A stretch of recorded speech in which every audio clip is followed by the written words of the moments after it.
Thanks for joining us, and thank you to the NVSBC for hosting and organizing everything. We know it's a lot to put on for a conference, especially with you trying to do in-person and virtual. It's a little odd because we can't see you. Normally when we're doing a virtual conference panel, we can see all the people popping up. So we know you're there, and thanks for being here. I'm the moderator. I'm Lisa Forrest with Live Oak Bank, our Searchfund lending division. And I am a civilian, and it is my great honor to be the moderator for this panel, coming at this from a financing perspective. How does the lending and the financing part of this work? It's my great honor to have veterans with me today, and they're going to be the show. I'm just going to be moderating and keeping the conversation flowing and going. So with that, let's just kind of level set what we're going to be talking about today. Our panel discussion topic is around financing. How does a transaction actually happen?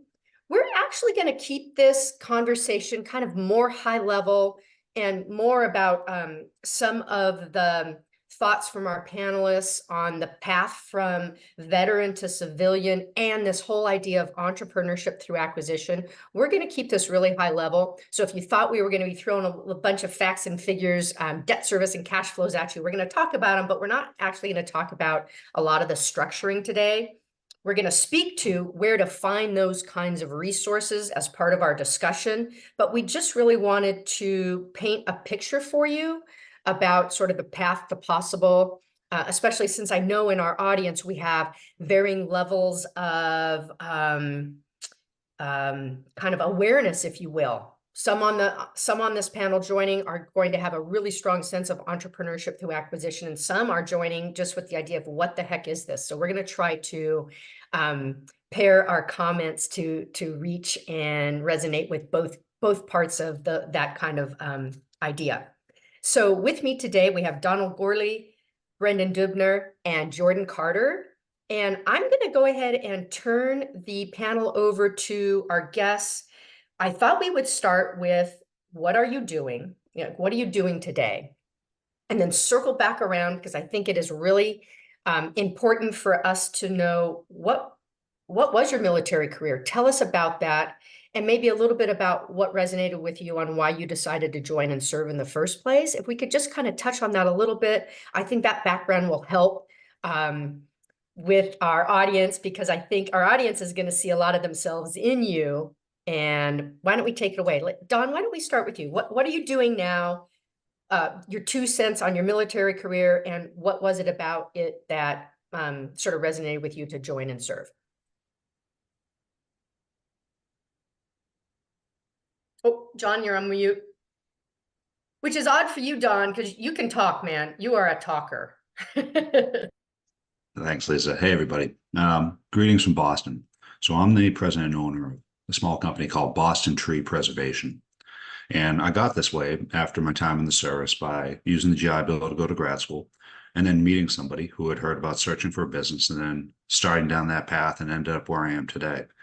It's a great small little business. I own 80% of it. I am my own boss. There's a lot of, I got a great team of people there, and I'll lead off with, it's a lot like being back in command or being a leader of a small unit back in the service. So I'm a veteran from the Army, actually just recently retired at 23 years, but I had about 12 years active duty time, and that's the part I'll talk to you about. I was fairly lucky. I went to the Corps of Engineers branch and got to spend most of my time in Europe between our trips to the sandbox starting around 2000. Spent most of my time in armored units, airborne units, and striker units, and had 2 tours to Iraq and 1 to Afghanistan. So probably like a good chunk of the people in the audience, and I'm sure we overlapped in deployment times at one point or the other, although I'm starting to get on the older side. So when I got out of the service, part of the reason I got out is after about 36 months in the sandbox, I wanted to be around and raise my kids a little bit. And I was a little bit concerned that the pace of things wasn't going to end, and I would not have ended up raising my own kids. But that said, that was a problem in itself, because I didn't get out of the Army because I didn't like it. So it took me a little bit to figure out what I wanted to do, probably about a year. But then I figured out that I could find this sort of same sense of meaning and purpose in running a small business that I enjoyed about the Army. And I'll go into that a little bit more later on, but I think that gives you a little bit of summary of where I'm coming from. Thanks, Don. Brendan, why don't you give us a sense of, what you're doing now? Tell us about your career, military career, and a little bit about that. Yeah. So, hey everyone, I'm Brendan Duebner. I'm currently a full-time searcher looking for one great business to buy. The way I got here was similar to Don. After the Army, I went to grad school. I heard about it there, and I've been pursuing the path ever since. And for my military career, I was a ROTC cadet in undergrad, graduated, commissioned, was a field artillery officer. Did my 4 years of active duty before going to grad school, and then I've been in the reserves since for the past 3 or 4 years. On active duty, I was an FA officer at Bragg, one deployment to the Middle East, and did that whole thing. Great, thank you so much, Brendan. We'll be back. We'll be back to you. Jordan, you're up. Yeah, thanks, Lisa. So my name is Jordan Carter. I am one of 3 founders of SIG Partners, which is effectively a self-funded search accelerator and investor. Over the past 3.5 years, we've helped 20 people successfully search for and most importantly, acquire companies and step in as the majority owner and CEO of those businesses. Predominantly using outside investor capital to fund the acquisition. So prior to founding SIG, I actually conducted my own self-funded search out of business school and bought a professional services business that serves cities with grant research, grant writing, and grant management services.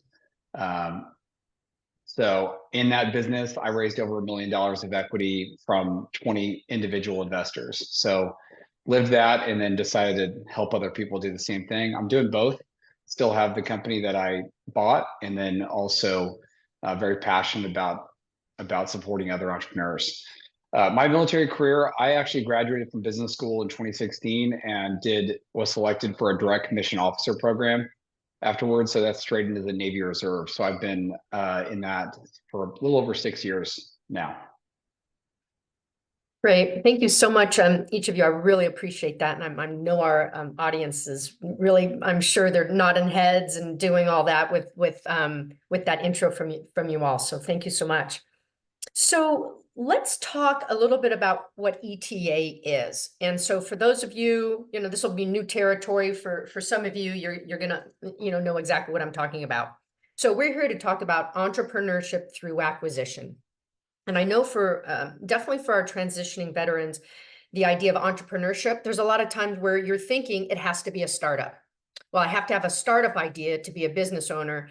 And we're here to tell you that's a path. That could be a path that could be right for you. You can go into consulting. You can go and do, police work. There's so much stuff you can do. We're here to talk about entrepreneurship through acquisition, and that is business acquisition, acquiring an operating business with cash flow. You're buying existing cash flow where you can be the CEO and business owner, operator, be able to flex your leadership, continue the things that resonated with you in the military, and actually be your own boss and operator owner, and continue those themes. So we're talking about buying existing cash flow, and there are paths to do that. There is financing out there, and then there's also equity out there. And we're going to get into those themes.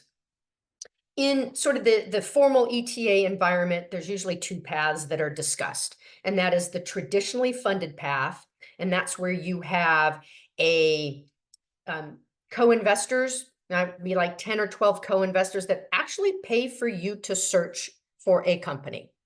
This is really coming out of our business schools. It's the traditionally funded path. So that might resonate with you. You find a company, you bring it the opportunity back to your investors that are paying your salary to find a company. You bring that opportunity back to the investors. If it is a go forward opportunity, you end up at initial acquisition, you end up usually with about 8% ownership, 8.3% ownership. You hit your growth targets, and then you end up at exit probably around a 25% ownership stake. That is usually you buying maybe a larger company. So you're going to have a little bit smaller stake in a larger company. There's also the self-funded path, which is what the NVSBC team really wanted us to talk about today. So we're going to really keep our comments to the self-funded path, which is you're funding your path yourself. You are looking for a company using your own resources. You could be doing that part-time or full-time. And then you are acquiring a company that you will end up owning anywhere from sort of 70 to 100% of, depending on how much of your own equity you bring in, versus maybe bringing some investors in to help you bridge that equity gap. So that's what we're going to talk about today, more on the self-funded search side. Reach out to us afterwards. If there's anyone in the attendees that are thinking more of the traditionally funded path, especially Jordan and I have plenty of people to introduce you to if that's the path you want to take. So reach out to us after this. So let's talk about transition and then the path.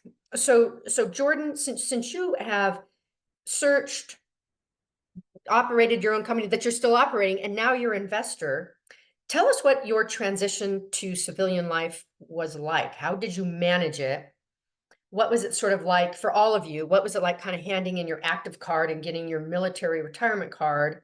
And then how did you come to the decision on the ETA path? So there's kind of 3 questions in there. If you can kind of riff on that, let get us started there, Jordan.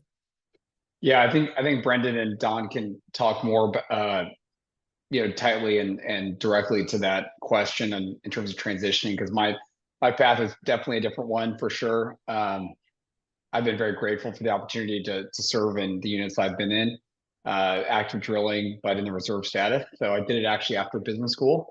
I will be able to kind of highlight some aspects that I've definitely picked up and been able to implement in both the company I operate, but also in SIG and the way we train our people and the way we work with others. Yeah, I mean, it's the decision for me to go into the military was because I was really trying to reduce the amount of regret I would have on my deathbed. And that's also inclusive of going after a search. I mean, I think it's very easy to let time pass by and then you say, I'll do it next year, I'll do it next year. And then 10 years pass by and you kind of just feel like there's so much stacked against you. So I think I'm a big believer in taking action fast. You can always, adjust course and pivot if you need to, but really just if you know something is the right thing for you to go pursue, to just do it in the way that you can. So I think this is a great question. I would yield my time to Brendan and Don to talk about the transition from active duty to their current positions. Okay, great. I appreciate that.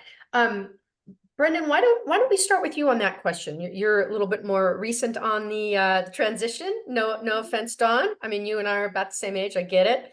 So, Brendan, why don't you share your kind of most recent thoughts about that, and then Don, you can fill in from there.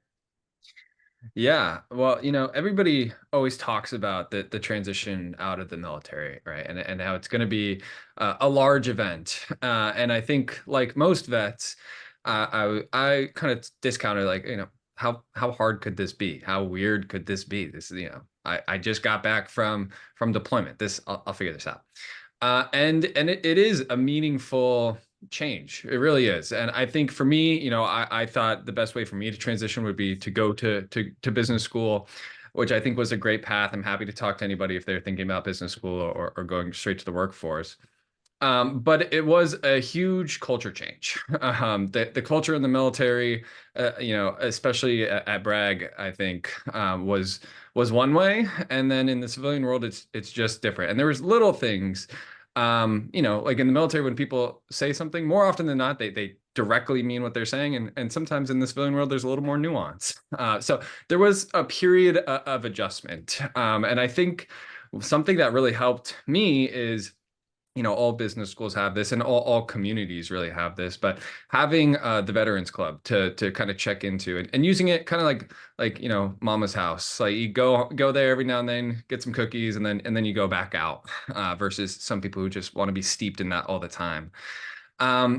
And then, I think another way that the Veterans Club or just finding my community really helped is that's actually how I heard about Search. One of the reasons why I chose to, I went to Wharton, and one of the reasons I went to Wharton over some other schools was it was known for having a really strong Veterans Club and Veterans Network. And I think evidence of that is the summer matriculating to school, they would hold monthly seminars on this is what consulting is, this is what banking is, all the things. Because I thought a banker was the guy at Wells Fargo that gave me, the money when I pulled it out of my account. I totally had no idea what investment banking was or anything like that. And they had one on search funds and searching. And, when I heard the speaker talk, I was like, something just kind of clicked. I was like, whoa, like this is interesting. I've always been interested in entrepreneurial things. I like working for myself, but I don't have some big idea. And this kind of scratches that itch. And I think we'll leverage a lot of the things that I've been building in the military in terms of leading people and building teams and all that kind of stuff. So that was my path. I think, the key points there are, getting out, finding your community that you can relate to and you can help each other with the transition, as well as using that community to find your next opportunity, especially if it's with Search. I'm sure we'll get into it, but there's a lot of veterans in Search, and veterans are often very geared towards Search. I'm sure Lisa and Jordan can talk about that a lot, but yeah, that's my 2 cents. Great, thank you. And I'll say when I turn this over, as I turn this over to Don, that from the debt and the equity side of things, the military profile, you make really good operators. So for me, just personally as a lender, it's kind of a double bottom line. One, you make really, really good operators. And then from a double bottom line perspective, personally for me as a civilian, it just makes me feel good also. So you'll find that if this path resonates for you, you'll find a lot of support out there to Brendan's point there. Okay, Don, what you got? What do you got to add on to that? Well, since we started out with the younger guy, when I talked to Brendan, I think he asked me what I was like in the Persian Gulf War. I had to tell him I'm not that old, but it's this would be a good time for back when the Army was hard joke, but that probably won't fly in this audience. So transition, I would say, I don't know if this is true to everybody, but I think the better you are at what you did in the service and the more you loved it, the harder the transition is going to be, because ultimately you are partially shedding a little bit of identity and what your role is. And it's supposed to be difficult. Just like it's difficult to go into the military, it's difficult to go out. We all volunteered for the military, but we've all been drafted into civilian life at some point. So you look left and right, hey, we're the 1% who volunteered. Well, you're just not that special once you've been drafted into civilian life. You look around. And Brendan brought up a couple good points about what it's like to transition with career opportunities. At some point you are going to sit in the interview that a lot of vets will tell you about, which is some guy's got 4 guys in the room. It's his entire team. And he's sitting there asking, now tell me about some time that you led an organization. And you're sitting there, if I answer this honestly, the interview's over. Because essentially what happens is if they hire you, you're going to become leadership competition inside the food chain they just voted you into. So, for a lot of us, you have this much management leadership ability and you've been trained and trained well. But unless you're like an Army dentist or like a nuclear physicist, you have about this much specific functional knowledge in anything other than what you did in the service, or if you had other work experience before. And you may end up getting hired and compensated in corporate America for the lesser of the two. There's a lot of exceptions to that. But when you want to become a small business owner, you're in a situation now where general management experience is what really matters. And when you work with somebody like Lisa and other mentors like Jordan, you'll find that when you get a transaction to buy a business, they're going to give you the training on how to do that job. You have to know the difference between right and wrong. You have to know how to lead. You need to either have an MBA or know enough of the things that are taught in an MBA curriculum to be able to run that business. But you will learn about that specific unit, meaning the business you buy, largely from the people in the business and the person you buy it from, much like every time you've taken over a new leadership position in uniform. So it can be done. The transition's kind of tricky, but I'll leave my comments with this. I spent a lot of time talking to sellers about their businesses, initial conversations. Sometimes They invite me to come meet him in person. And I sat down in this guy's boat, and he was boring me to death about his widget business. But the guy had a fat wallet and a nice boat. And it kind of hit me. You know, there's things we care about. And if we didn't care about a lot of things, we wouldn't put the uniform on in the first place. But, you know, who out there in this audience, more deserving than the folks listening right here, should have, you know, $500,000 of income coming into their bank account every year? Who will do a better job on earth with that money than the people listening right now? Yourself, the person listening there. You know, if you know somebody else who can reinvest $500,000 to take better care of your employees, better care of your family, or better care of some nonprofit that represents your values on this planet, well, then tell them to log into this conference. But I think it's the people listening to us right now. Anyway, a little bit of a pitch about the transition and alluding to what I'll hit later, but let me zip it up there. Like Lisa said, I can go. Thanks, Don. No, it's always great comments. Thank you so much. Zach mentioned we started a little bit late. We're trying to end at that would be 12:30 Eastern Standard. So that's what we've got tracks. We've got about another maybe 20 minutes or so of our prepared comments, discussion points, and then Zach is going to try to throw us some Q&A. So let's move on to removing psychological barriers. So I know, especially for folks in the audience that may be hearing about this for the first time, and or maybe thinking about that equity thing. I'm just coming out of the military. The Uncle Sam might not pay me as well, but maybe you got other things out of the deal. So how does the money part work? How does the equity part work? So Jordan, I'm gonna turn this over to you to get the conversation started. You're wearing three different hats as former searcher, operator, investor. So how would you talk to your fellow military veterans about those psychological barriers to this idea? Yeah, Lisa, I think it's just like, this is very akin to bootstrap startup, where no one's going to come in and fund your bootstrap startup. I mean, you can go raise seed stage equity, venture capital, stuff like that. But a self-funded search is very much what it sounds like. You're self-funding your search. The money is a big psychological barrier. It's a financial barrier by definition. There's really not a way around that. There's a burn rate that you have on a monthly basis to keep yourself alive, to take care of yourself and feed yourself, and that has to be accounted for. I always think about, if you're going to dedicate to doing a search to go find a business, it's more than a full-time job in terms of the work to be able to successfully do it. People have done it part-time while they've been working their day jobs. They've been moonlighting at night. But again, it's back to the bootstrapping your startup kind of concept. If you really want to make that thing take off, you need to dedicate to it. That's my perspective on it. So you have your monthly burn rate you need to take care of. I think dedicating I'd say at least 12 months. And 24 months would give you sufficient time to really figure this experiment out. So if you have that to be able to fund yourself, and then you need about, I'd say, $50,000 of reserve in case you have any broken deal fees. So this is paying your quality of earnings providers, your accounting team, basically, to do diligence on the potential acquisition targets that you're looking at. And also legal teams. They may have done some legal work, and that bill's going to come due, even if the acquisition does not close. So we're not going to get into that on this topic area, but not every deal you look at, not every target you're going to look at is going to just be 100% success rate, drive it all the way through to closing. There are such things as breaks. Deals go sideways all the time. So having that reserve, I think, is important. And then an additional $50,000 to set aside to contribute to your acquisition equity. You can raise substantially all the rest of your equity from outside investors who are willing to support you. There's a lot of people out there that are willing to do it.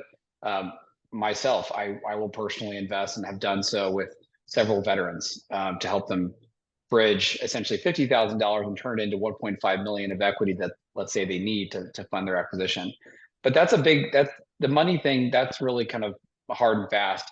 The other stuff is a little bit more soft, and I think Don and Brendan can add to this, which is, work experience. Hey, how much private sector work experience do you really need to be qualified to run a small business? I think in some ways it's different than leading a unit in the military, but in many ways it's kind of easier. Your world is smaller. You just have your one company. Yes, you have outside competitors and suppliers and parties, but you have a much more authoritative ability to exert action. You don't have to really go run it up the chain and figure out if this is going to work for everybody else. You're the CEO. You are the one and only who can make those final decisions. So I think a lot of this is that part is psychological in terms of I think you'd be ready to go. If you feel ready, you're ready. If you want to go get a year or two of experience, if you want to go get your MBA and get sharp on some business basics and go work for a year or two, do that. I've seen people be successful just coming straight from active duty into MBA programs and then going straight into a search. So that's kind of the major things there. Yeah, thank you for that, Jordan. I really appreciate that. So Brendan, you were in the search phase. So from the standpoint of some of the psychological barriers you had to think about, just one, be aware of, or maybe you're doing it and you're not even aware that you're having some sort of kind of like psychological reaction. How does this topic area resonate for you? Kind of like, how did you finally decide to just do the search from this sort of money and work experience part? Yeah, I think there's kind of two phases to this. I think phase one was, search versus other work things, consulting, banking, what have you. And phase two was self-funded versus traditional. I'd say for phase one, again, matriculating to school, the well-trodden path for vets in business school is to go into consulting or banking. I never really had much interest in banking, but I thought, consulting seems like a good idea. I'll go do a bunch of different projects, I'll learn business. I'll figure it out. And I was actually talking to someone who I knew who spent their career in consulting. And I talked to them, I was like, yeah, hey, I chose what school I'm going to go to. And I think I'm going to recruit for consulting. The recruiting starts early. What do you think? And they were like, Brendan, I've known you for a long time. And that might be the dumbest thing you've ever said to me. And I was like, yeah, well, this feels hypocritical. You were a consultant, were you not? And they were like, things were different for me than they were for you. I got into consulting later in life. I had, a family to feed. I had a lot more going on, a lot more responsibility than you had. I think you're in a position where, the military has paid for your school. They're going to pay for your grad school and you have no debt. You have one mouth to feed and it's used to pretty low quality of life, if you will. So if there's anybody who should take a chance, it's you. So from then on, I was like, okay, I'm going to explore this. Then phase two was, okay, what type of search? And initially, I just completely discounted self-funded. I was like, that's too complicated. I don't even know what EBITDA is. Like, there's no way I could do this. And so I was looking a lot into traditional, into accelerated search. And the thing that changed there for me was I did my summer internship in business school with a person basically same profile as me, was an infantry officer, went to business school, immediately did a self-funded search post-graduation and bought a shipping services company in Boston. And my internship was, I just sat next to him all summer and did projects and sat in on every meeting and just did all of the things. And immediately I was like, I can do this on the operating side. I was like, I can do the problems he's facing are exactly the same ones. 95% of the time, it's people problems. Like his job is to put people in the right position, to motivate them, to train them, to build teams. He's not an expert in any technical thing. He's just a leader. And then in terms of the search side of things, it was really during those 3-4 months, I was just constantly picking his brain about, okay, how did you do this? How does this work? When you get to financing, like, what does this even mean? All that kind of stuff. And after that experience, I was confident, like, okay, one, I have a pretty good understanding of how this works, but two, more importantly, and my biggest recommendation would be, I have a mentor in the space. I have somebody who inevitably, when things go wrong and stuff comes up, a person I can call and they will answer, and they've been there and they've done that. And they'd say, yeah, I would, go left, don't go right. So that was my experience. My recommendation would be, on the psychological side with money and everything, is I think you need to strap in for 2 years. I think it's a lot like taking over a platoon or taking command. This first 6 months, you're not going to know what the hell is going on. The second 6 months, you're going to start getting your feet under you. And it's not till you hit the year mark where I think you really start cooking. And so I think, therefore, you just need to be thinking about a 2-year runway. And I think it's all about setting yourself up for success. I think that can be grad school and getting an MBA and learning a lot of the business things there, and reducing your risk in terms of having a grad degree you can fall back on if you need to, as well as, just getting mentors in the space. I think a good way is finding a searcher that you think is doing a really good job and interning for them and seeing what the search is like, working with somebody who is already searched and is now operating, all those kinds of things. That would be my biggest recommendations. Great. Thank you there, Brendan. Really appreciate that. So Don, how did you come to this? How did you feel about the money and the work experience part? How did you get comfortable with that? Well, I had the benefit of having completed my MBA by the time I met some guy who had already gone down this path. And last time I was talking, I did my little thing with my hands where I say this much general management experience, this much specific functional knowledge. It's one of those light bulb moments that as soon as I talked to him, I realized that was the path for me that would solve that problem. I was mid-30s. I didn't want to go back and compete with a 23-year-old on Wall Street who sleeps on his cousin's couch. I had mouths to feed and things like that. So I wanted to go someplace where the experience and knowledge I'd built over the past decade or so could be brought to bear and not written off, or at least it wouldn't be 5 or 6 years until I could bring it to bear. In terms of the psychological barrier, the one thing everyone listening here has in common is they all have a unit that they are fond of and they remember, hopefully more than one. And you've all passed some hurdle in the service where you felt really proud of it, where you maybe weren't sure you were going to make it, but you got through the other side. If you're considering doing this, Brendan and Jordan hit most of the key points, and it's absolutely true. The one thing I'd try to remind you guys of is just like if that unit you used to care about, you heard years later that things had gone badly there, or they weren't as good as it could be. You'd feel bad. The thing I got to tell you is there's people out there that will be your employees one day. There's going to be dozens of them. You're going to know their kids. You're going to know their families, and they're going to be like that unit again, the one that you remember well.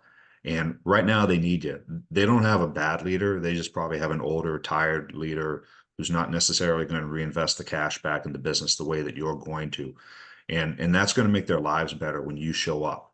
So, I can't tell you the name of the company, but it exists. And you got to remember that it is out there. There are people waiting for a leader like the people listening to show up and become the new boss. And you're going to make a big difference in those people's lives. That's the reward. But the hurdle to get over is the one thing we didn't have to do as much in the service is, well, even the New England Patriots or SEAL Team 6 attacks as a team. And when you come to do this, you will attack alone. You'll have, mom's house with the cookies, and you'll have people you can call and it'll give you advice. Lisa will give you a ton of advice, trust me. And it'll all be good. But ultimately, you have to get up in the mirror, and you have to be able to look in that mirror every day and believe in yourself when nobody else is. Because if you require other people to believe in you to do this, you're going to have a hard time. So I don't know if you got to get your Dave Goggins podcast rocking or whatever it takes. But it can be done. And the reward on the other side, it is freedom and satisfaction of putting yourself in a good place in life where you can contribute to things you care about and take care of people that you care about. And trust me, all the struggle to get to the other side is worth it. I know Jordan can tell you that. Lisa has helped people over those hurdles by the hundreds, and anybody listening here can do it too. You just have to decide that you want it. Right. Thank you, Don. And I can say, just from my lender perspective, the money part, you can find mentors, and there are ways to teach you about that. In fact, we're going to talk about one topic, and then we're going to get to comments about education and finding out about financing and that EBITDA stuff if you don't have a feel for that right now. I would say your work experience is going to trump a lot of other folks that we see that we are providing lending to. Your work experience, it's real and it translates very, very well. And we could teach about the money stuff. So before we get to that, have one little maybe hot take, and that is to MBA or not to MBA. What are your comments there? I know Don and Brendan, you've mentioned that the MBA a few times now. I'm going to start with Jordan because Jordan also has his MBA too. So let's start with Jordan. Maybe give me your 2 or 3 comments on to MBA or not to MBA, and then I'll give you my perspective as well. So Jordan, start us off. Yeah, I'd actually like to add something first to the previous thing, which is I think that of the veterans that I've advised and supported to buy companies, I have to coach them to make sure they sell themselves. Self-funded search and search generally is like Don said, you are presenting as a team of one because you're basically telling a founder owner who's looking to sell their business that you are the right person to step into that role. You're the right person to take on a personal guarantee. And I noticed a lot of veterans I work with are like, oh, I was just in the Army, and they don't go into it and they don't talk about it. I think you can share that. You can share your leadership experience. It does resonate. It's an incredible edge in search. And there's a reason that civilians, whether that civilian business owners respect it as a level of work experience. Like Brendan said, you step into that role and you can just shadow somebody for a day or two. And you're going to be like, this is people management. It's issue resolution. All the problems escalate up to the CEO and you have to figure it out. Work with your team, go ask them questions, see if they can get you better information, but then you have to make a decision and just move forward and see what happens. You're never going to wake up one day and the entire Rubik's Cube is just solved and the company is just done. There's always people moving, they're retiring, in the military, you have to deal with that all the time. People changing units and getting pulled in different directions. You have to backfill.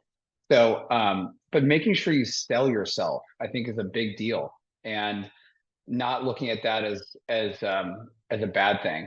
In reality, you're actually just telling people about yourself and your background. So I think on the MBA standpoint, yes, I got my MBA. I'd had business experience prior to the MBA. So for me, the MBA was an opportunity to take a break and really decide that I wanted to go do a search, which is very much a left turn away from corporate America. So just want to make sure I had it right. So I worked with 2 separate self-funded, well, not self-funded, they were traditional funded search CEOs. So similar to what Brendan was talking about, to really just answer that question, is this the right thing for me? And I came away with a resounding yes, that I have to do this. It's not really a choice. I must do it. And could you do it without an MBA? Could you learn skills? Could you go online and get some basics? Could you go to Live Oak's weekly sessions and webinars and learn basics? Absolutely. You can go to searchfunder.com. You can go read some books. There's a lot of things you can do, and you're going to have to continue to learn on the job. You're not going to know everything about the company you step into. You will have barely had 60 to 90 days of talking with a seller, but you've never met the people there. You've never sold that product or service. It's just a continuous learning evolution. And I think that the MBA is a nice program. It's a nice stepping off point. If you can do it, great. But it's absolutely not required. I've seen a lot of veterans, and Lisa can talk to this as well, without MBAs, buy companies and be wildly successful. Civilians, for that matter, have done it over and over again. So in fact, I'd say the majority of people buying businesses don't have MBAs. I don't have statistics on that, but I think with the SBA 7A loan program that Lisa sponsors and is able to provide debt funding through, I don't think a majority of people have MBAs. So that's my opinion on it. Brendan, what's your thought? Yeah, I echo Jordan's sentiment in terms of is it a hard and fast? Do you need an MBA? No, you don't. You really don't. I think for me, the MBA is really the vehicle to pick up some skills. Although frankly, I don't know if there's anything you learn in an MBA program that you can't, learn yourself online or through friends or what have you.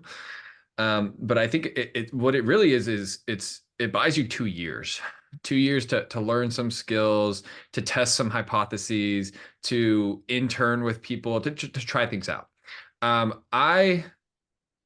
You don't need it, but I would recommend it, especially for vets. Most of the time you're going to get it either free or highly subsidized. And so I think it's a good idea. I think you could recreate all the benefits of it without it, either through self-study, through internships, or just working with people, all that kind of stuff. But I do think there's a lot of value. I also think there could be a lot of value. If you're the kind of person who's like, look, I'm getting out of the military, I don't want to go back to school. I'm not a school person. I just don't want to do it. I get that. And if that's the case, but you're like, I want to do search, I want to buy my own business, what I would probably recommend is to go and work. If you can find the right opportunity, go work at a small business in a leadership role, something where you have direct access to the owner, CEO, whoever, and really get a feel for, okay, is this what I like? As well as, what are the challenges of running a small business, and what is that owner thinking of? Because that will be invaluable in your search to connect with sellers. A search, at the end of the day, the search phase is really kind of a sales job and just finding the right person to buy from. As well as it'll give you a lot of confidence in you're going down the right path. And when you do operate, that you'll, I think, be focusing on the right things. Don, we know you're a fan of the MBA, so share So with us.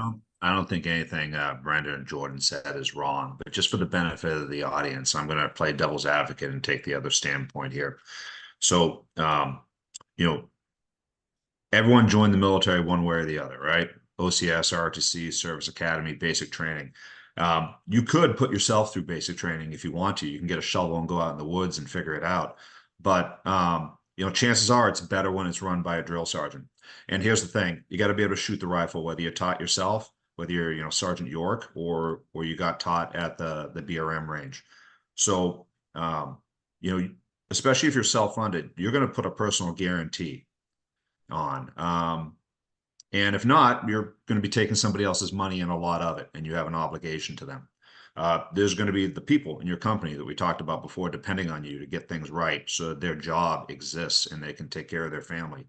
So I'll just try to summarize quickly. My recommendation for vets is different than it would be for non-vets. You have the post 9/11 GI Bill. You have the opportunity to do something like a basic training or a reverse ROTC to prepare you to be a civilian CEO because it's funded and you've earned it. But the question really isn't MBA or not MBA. The question is, can you get away with not knowing the things that are taught in MBA? Now, we all know, the puppetry elective at Wharton is very popular, and it was too at Babson when I went there, but most people took business classes, and you always had that one crazy, stand-up comedy elective that you did just to get a break from the quant class. But there is no room for innocence or inexperience in a leveraged buyout. And when you get into due diligence with Lisa, she will hit you over the head with that to make sure that you understand. So you need the skills. They're not ninja skills, right? Napoleon Dynamite. They're business skills. So where are you going to get them? You can teach yourself, or you can get it done a lot faster through on-the-job experience, like Brendan mentioned. But the truth is, the MBA won't cover it all. Unless you take a concentration in private equity investment banking, you're still going to have to learn the things that the community helps you learn. Searching for a business is a main one.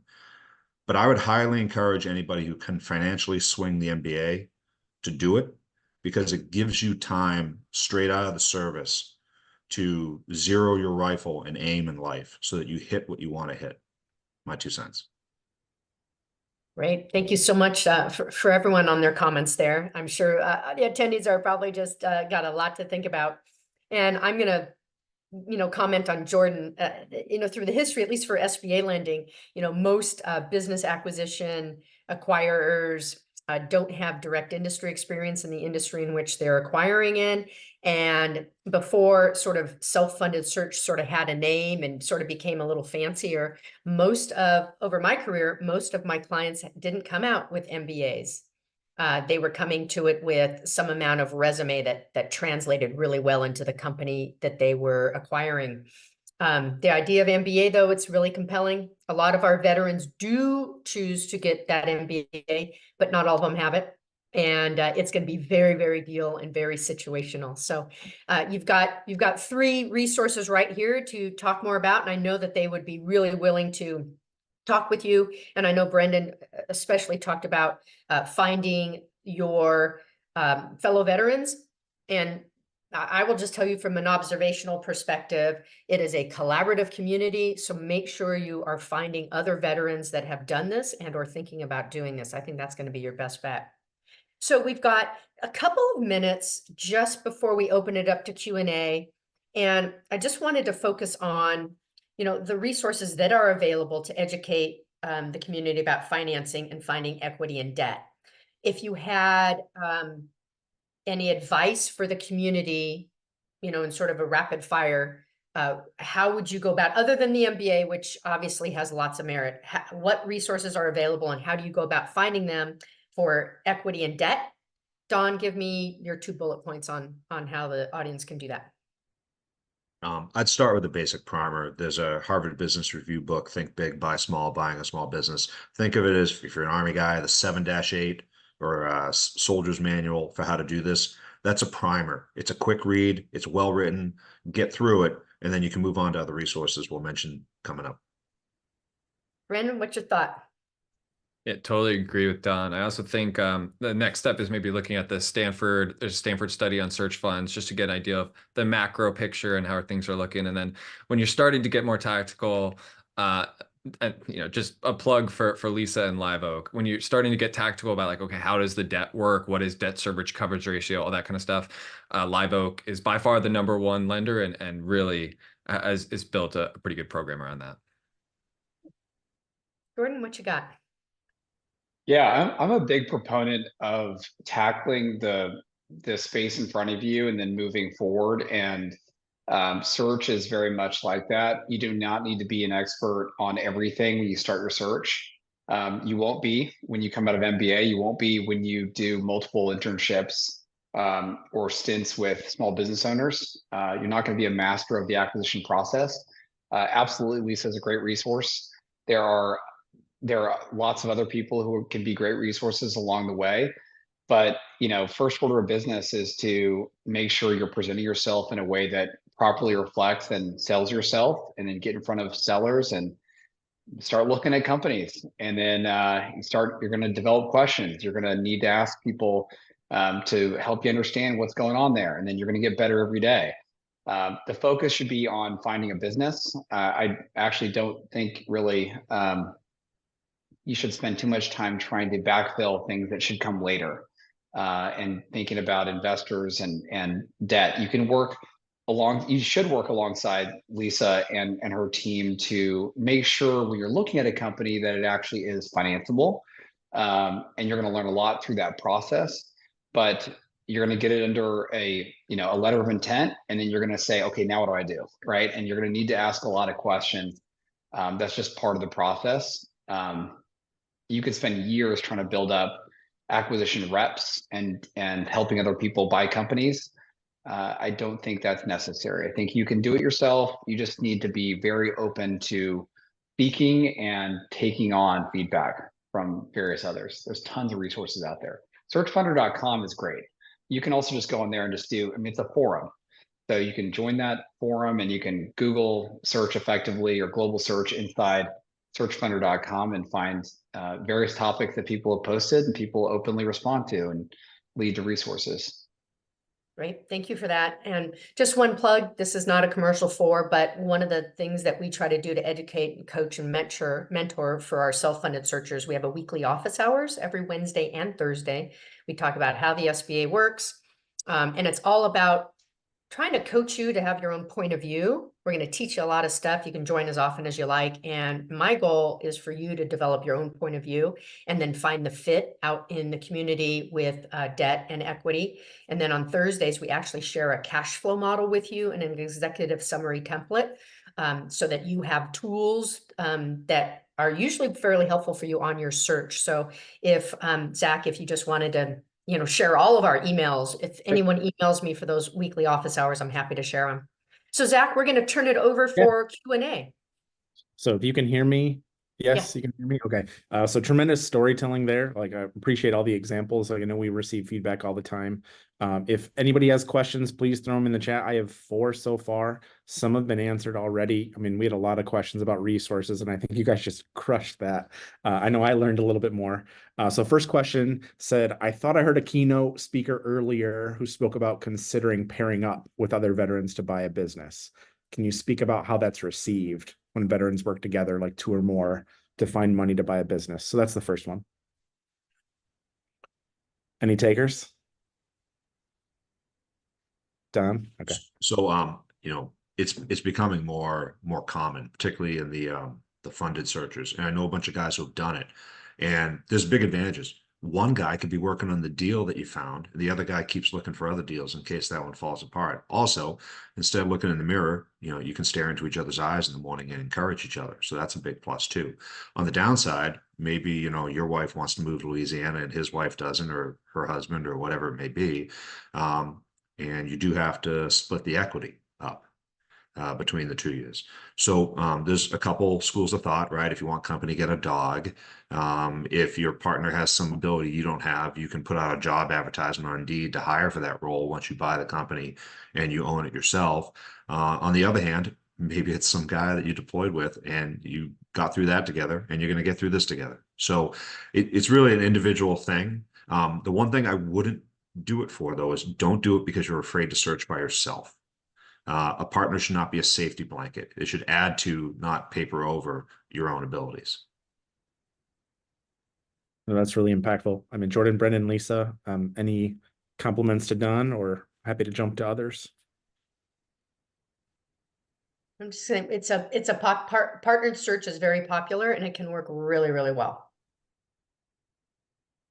Yeah, I would just say if you can find the right person, I actually spent some time in the MBA program, like thinking about, oh, like, could this be the right person? So if you can find the right person, I'd recommend it, but absolutely do not force it. Yeah, it's funny, Brendan, you mentioned that because I also at one point was thinking I wanted to do a partnered search, and that's exactly right. If it's not somebody honestly, I think it should be someone you know pretty well. I mean, I see a lot of people do it. They go back like 5-10 years, or they were like childhood friends and never stopped being friends. That's a good, if that person can compliment you, it can be very powerful and accelerate your success in the search and get something done. But it does, to Don's point, it forces, if you're going to buy one company, you just do the kind of math on it. It needs to be larger. I mean, anybody can take a company and say, well, I'm going to grow it 40% a year, so it doesn't matter. But reality has a vote. So, and your competitors have a vote. Your customers do. So, coming in with a realistic expectation of what the financial outcome would be under a reasonable base case of projecting forward, and is that something that also fits the bucket? We talked a lot about the soft things that are they're not soft. This is about life, being able to lead a company, being able to have the freedom and authority to be able to direct it, control your own destiny. But there is a financial component that's very compelling here, particularly when you move upscale outside of the really, really tiny businesses that you could spend $50,000 of your own equity to buy, and you're using outside investor equity. You're playing in a larger league, and you do have the capability to make quite a bit of wealth for yourself. So when you double the people in the boat, you got to split it half. That's typically how it works. So. No, that's really good. A couple more. I know we have about 5 minutes left. Some of these we might be able to get a couple perspectives on. This one is, the panel shared a bit about finding mentors. What do you guys recommend for places and groups to encourage to find that type of mentor? Like, where would you specifically say to go? What would you consider? I know I hit on this a lot, so I guess I'll take a first stab at it. I think in terms of, I think it's very easy for vets specifically to get like just a quick call, 30-minute call. Someone, hey, I'm fellow Army vet, look interested in search. I'd love to pick your brain. I think that can be a good way to get a feeler for things as in terms of information you're trying to gather, as well as is this somebody that I think I click with or gives pertinent advice. I think in order to get like a real mentor, you're gonna have to spend some time with them, whether it's with an internship, whether it's working for them, whether anything like that. And I think the best people to target are people with backgrounds like you, because they'll look through problem sets through the same prism that you will. And so I think more often than not, that's going to be fellow vets, and maybe even with a bias towards vets from whatever your service was and or what have you. No, that's helpful. Jordan, go ahead. Yeah, I just quickly add to that. I think that's exactly right. I did an internship with, while I was in business school, with a Force Recon Marine vet who was also from the same business school, and he would always take my call afterwards. Now I provided him value, right? So I did 10 weeks of work on a dedicated several projects actually to support his mission. So then when I left that internship, he was more than willing to point me in the right direction. But in terms of tactical support, I mean, that's tough, right? Because that's a lot of work if you're asking for intricate, detailed guidance on how to construct an LOI, things like that. But yeah, from a guidance standpoint and pointing in the right direction, I think working with somebody is a great way to do it.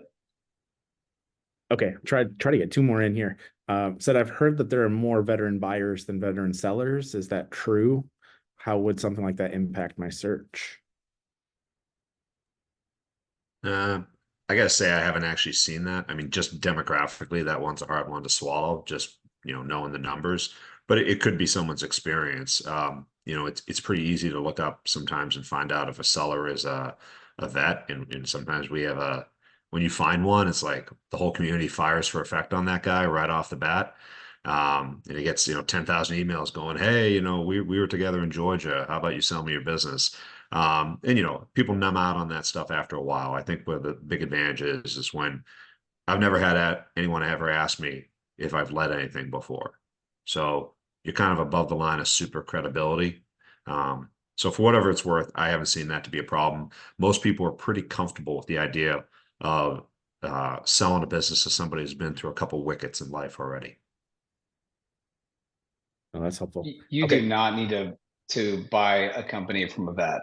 There are so many civilian owner operators that would love to tell their friends that they sold their business to an Army or Navy, Air Force, Marine vet. So I think it's an incredible advantage. That's helpful. I'll try to close up with one. That's our Lisa. Did you have something? I was just going to say, from my perspective as a lender that's financing these, we see sort of the joy that sellers have when they get to realize their own exit, and they're funding their retirement that they've worked on for 30, 40 years, 20, 30, 40 years, and they have extra joy being able to sell to a military veteran. I think, to Jordan's point, you're going to have a huge advantage. We definitely hear about this, GovCon as well, like the veteran GovCons wanting to have those contracts transfer over and everything. So NVSBC hears about that as well. Last question says, Don mentioned the business owner who has talked a lot about his widgets and had a fat bank account. What criteria or considerations would the panel offer when comparing companies to buy? This is one where it's tough to handle as the last question. The answer is get one of the books that we've referenced and read through it. It's going to give you the table of data you're looking for. But long story short is this, is you're going to use a leverage buyout. You want a company that produces steady cash flow, and the profit margin is going to get sliced in half after you pay Lisa back every month. So you want to make sure that with the money that's left over, you can sleep well at night. You've got enough money that you can invest to grow the business. And this probably falls into a list of tactics that I strongly recommend when you Google this. It's going to be in the top 5 hits. It's going to tell you the entire criteria, but there are definite rules of thumb and sort of measurements that you're going to be searching for. And just like anything else, you'll be able to filter quickly once you jump in and start learning what you're looking for. All right, that's all we had. I ended 1 minute over. This is fantastic. I just want to say awesome panel. I think we're going to be fielding questions for many, many months to come after we release the videos. But Lisa, I'll let you close it out. Good. Well, thank you so much for having us. Again, everyone on this panel would welcome the chance to talk with you, reach out to us, and again, reach out to your fellow military veterans. You're going to find a very collaborative community awaits you. Thank you, Jordan, Don, and Brendan, for sharing your time with us. Really appreciate it.